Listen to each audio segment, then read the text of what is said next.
So what happens when a superpower's greatest strength isn't taken down by an enemy, but, well, dismantled from the inside? That's the really provocative question at the heart of the argument we're going to unpack today. All right, so today we're diving deep into one single pretty powerful article. It's from a publication called Strategic Earth, and it's written by Stephen W. Pierce. What we're going to do is walk through his argument together, you and me, and see exactly how he builds his case, piece by piece. The author, Pierce, he kicks things off with this really strong image.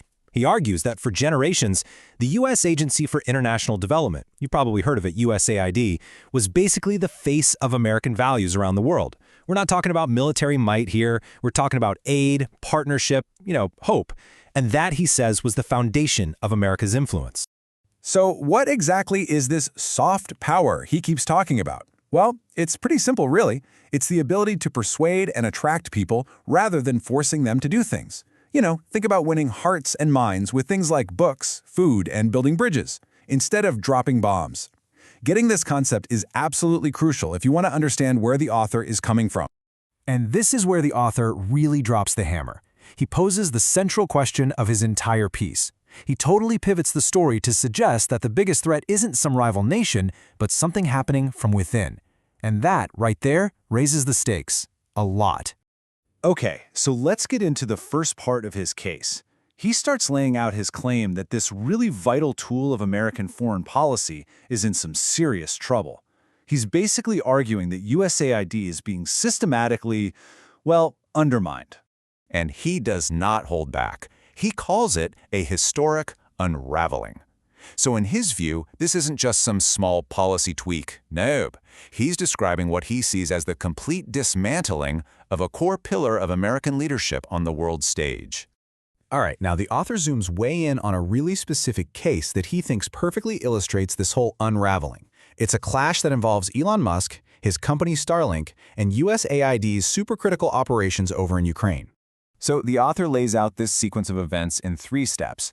First, he alleges that Starlink Internet, which is a really vital tool over there, was denied to American-funded aid workers in Ukraine. Step 2, a disinformation campaign suddenly pops up accusing USAID of pushing, of all things, a divisive social agenda. And then finally, just as people started asking questions, the public website that could have proved or disproved these claims, it gets taken offline. So the author then does his own fact check on that disinformation claim, and what he reports is pretty interesting. He says he reviewed all 92 official USAID programs for 2024, and the only project he could find with the prefix trans was for a transboundary conservation effort in Africa. Transboundary as in ecosystems that cross national borders. It had nothing to do with gender policy. Okay, so if the main accusation was false, then what was the motive, right? This is where the author shifts gears from the what happened to the why it happened, and he offers his own speculation on what could possibly be driving all this. So the article puts forward 2 possible motives. And I should be really clear here, the author presents these as speculation. On the one hand, he brings up personal history. He notes that USAID was involved in pressuring the apartheid regime in South Africa, which is where Musk's family has roots. Then, on the other hand, he points to business interests, specifically Tesla's huge ties to China, which is of course a major geopolitical competitor to the U.S. Okay, now the author pulls the lens back. He connects this one specific controversy to a much bigger picture.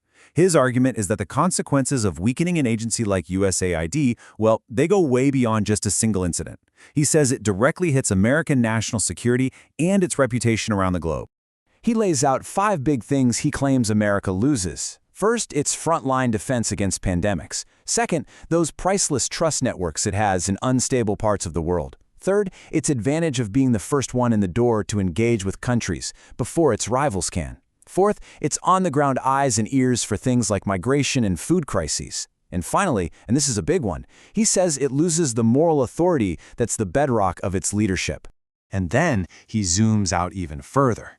He argues that this whole thing with USAID isn't just some isolated incident. No, he says it's part of a much larger strategic pattern, one he believes is deliberately designed to weaken Western alliances and, in turn, help out authoritarian rivals.